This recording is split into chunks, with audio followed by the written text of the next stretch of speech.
What's happening? MC Marcus Chapman here, ready to break down show number 21 in the MC 25. This particular show was done June 5th, 1999, and it's called the MC Birthday Show. Yeah, on WGCI in Chicago, 1075. And as it turns out, it is the only time in my entire radio career that I celebrated my birthday on the air with my listeners. Never happened again. It should have happened the next year, but the company I was working for the next year had a policy where you could not work on your birthday. It was an automatic day off. And I understood that, but I would have preferred to have been on the air, especially since I was doing 6 to 10 at night and that was a Monday.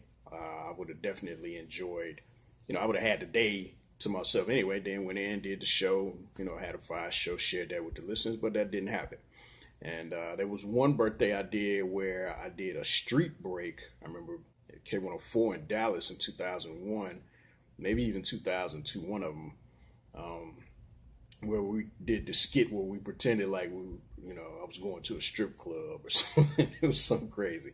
But in terms of an actual show, me being in the studio, taking calls from listeners, having a good time on the air, this show right here, June 5th, 1999, the only time I ever did a show on my actual birthday.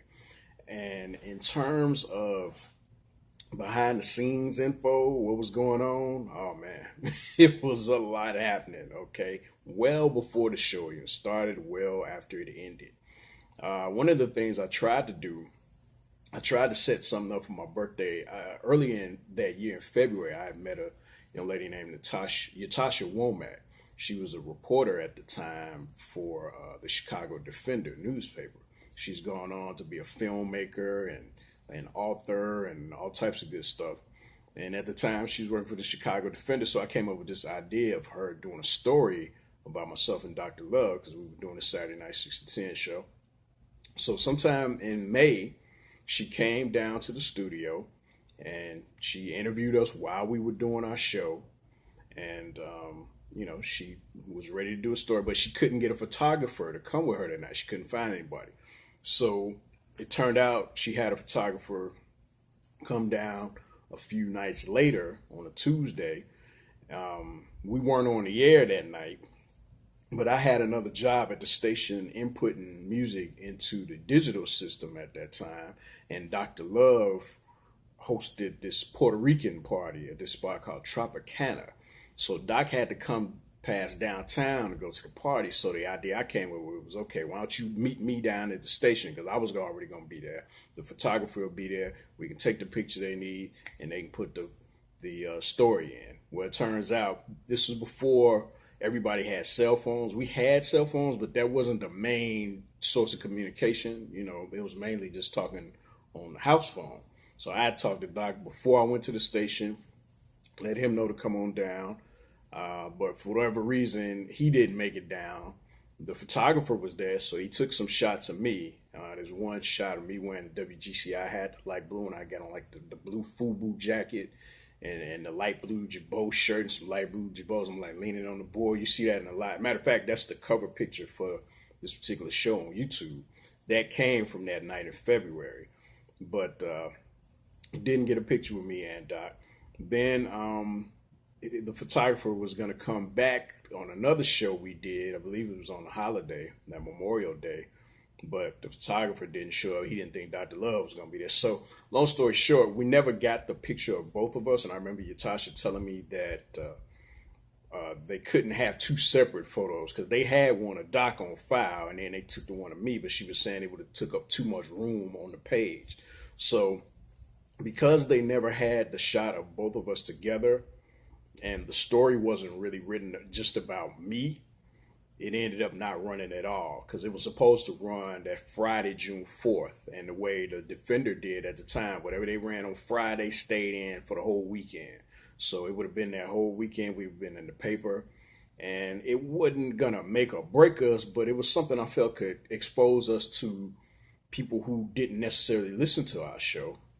And it would have been a great piece of documentation because I have a lot of newspaper articles from when I was in college doing radio, but I didn't have anything professionally. And So it was like a missed opportunity. And I remember it not being very happy about that. I remember my cousin telling him I was going to be in the paper like a few days early. And I remember he called me that Friday, "Hey, are you in the paper today?" And I was just like, "Nah, man." So the birthday experience didn't get off on the greatest start. All right. So then the day of the show, that Saturday, actually that Friday, what I would normally do is I would go to the station on Friday during the day and look at the music logs to see what was going to play for each show I was doing, because I was still doing the after set at this time, although I don't think I did it on this particular Saturday morning, the Saturday morning 3 to 6 a.m., Friday night going to Saturday morning. I think I took off, but I looked at the music log for Saturday, and I remember, I guess Jay Allen, who's the music director, must have taken off that day or something, because he didn't do the music and it did not look good at all. So I remember calling Jay at home that Saturday, like, "Jay, it's my birthday. Can you please fix this music?" So he thought that was funny. He took a little time out and hooked it up, and the music sounded right. So when we got to the station that night, I saw the music log, it looked good. But the one thing that threw me off was the first song that was supposed to play was "I'm Bad" by LL Cool J. Now that album, Big and Different, that's like my second favorite album of all time. And to me, "I'm Bad" was such a major statement on LL's part, and I loved it.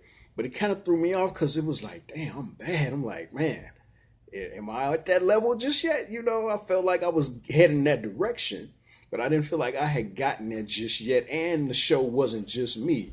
So I was a little hesitant to play that. And so I didn't play it. I ended up switching it out for Rex and Effect Rump Shaker, which is the first song that you hear in the show.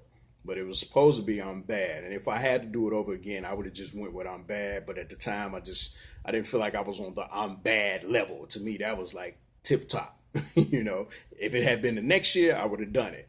But I wasn't quite there. But the rest of the show, it went pretty interesting. I got a lot of phone calls from different people. There was a girl who I used to like in elementary school who didn't ever like me. She called. I remember when we were kids. This was like fourth, fifth, sixth grade. I used to write notes, to "Will you go with me?" Circle yes or no, and she would put maybe. Just it was ridiculous. But I thank her because she got every ounce of sucker out of me that could have possibly been there. That's why I've never been a sappy type guy with women, or a guy who fell for games and stuff like that. She got all that when I was a little kid. So sorry, I'm not that guy. So she called. A lot of the people from the station called. Rick Party, DJ Ferris, Alex Dupree, they all called in. We had Arthur Agee from Hoop Dreams called. Some other people I knew, a girl named Kim I knew who lived out in Joliet, who she kind of looked like a thicker version of Aaliyah. I had met her like 2 years earlier. She called. And, people I didn't even know called. There was some singers called, a group called Everything and More.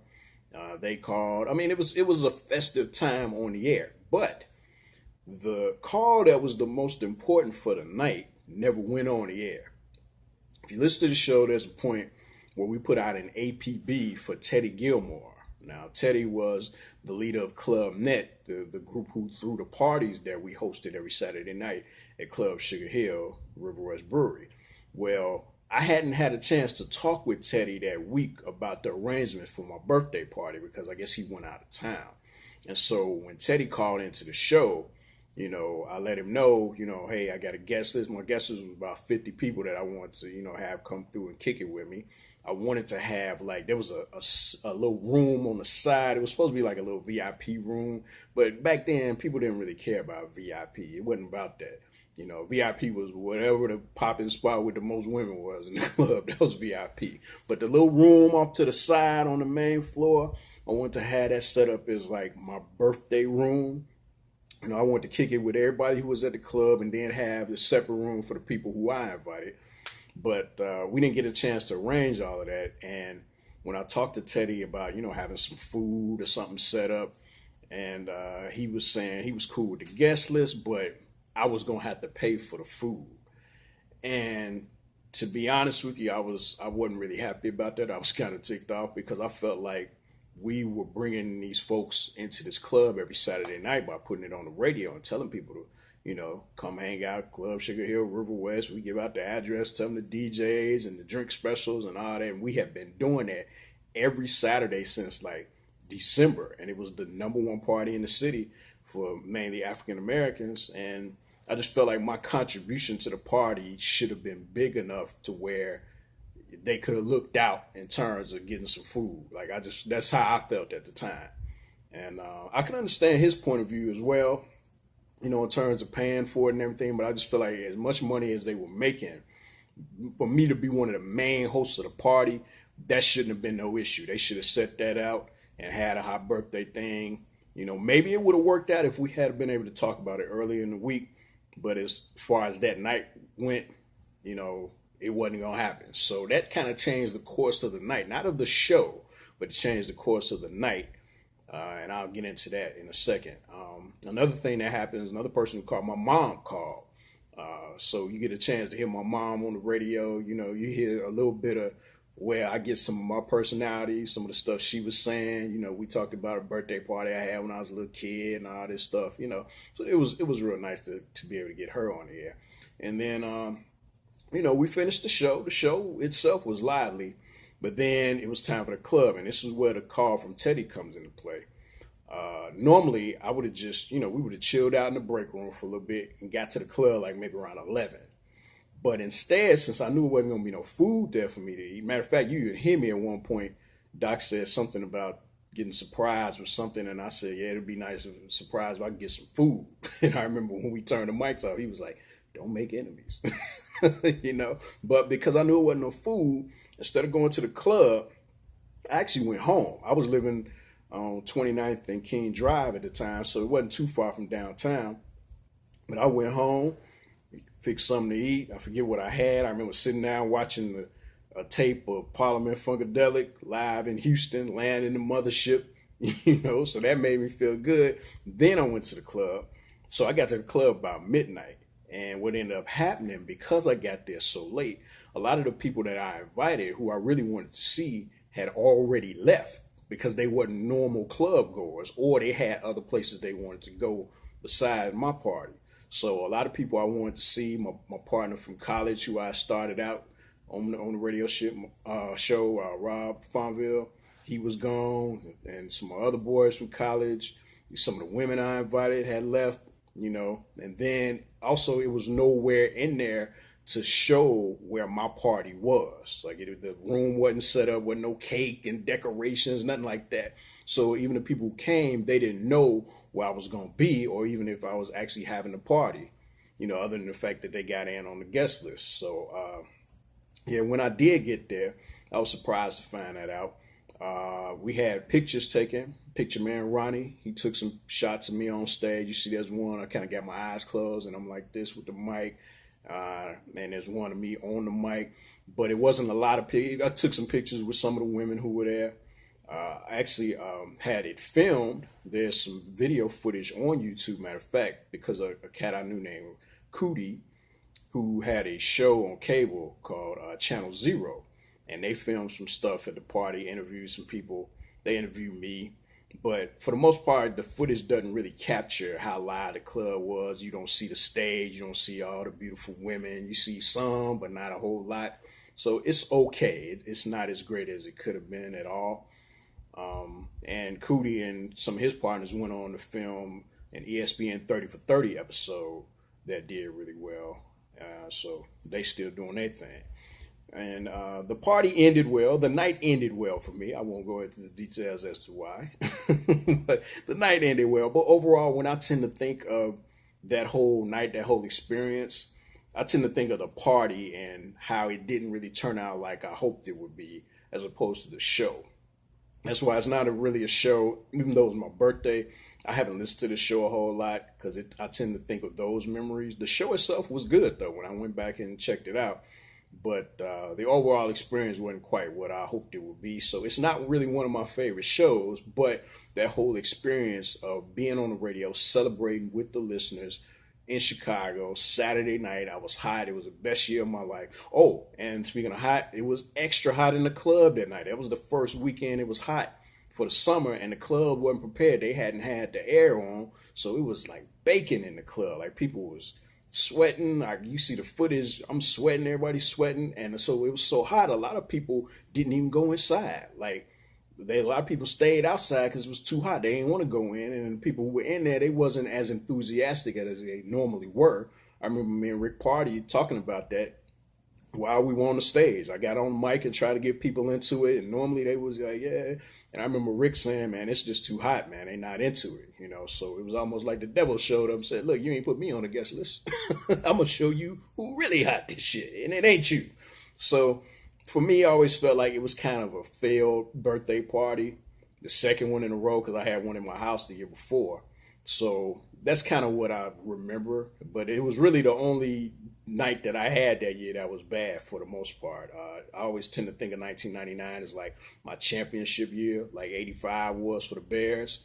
That's what 1999 was for me. The Bears lost one game to the Miami Dolphins in the heat. And to me, I always think of that night as sort of my loss in the heat because the party wasn't what it was. But when it comes to the show was on point. So I still have to pick that for that whole experience. It comes in at number 21 on the MC25. It's one of the shows that I brought to the radio business and just one of the most memorable shows and most memorable nights overall.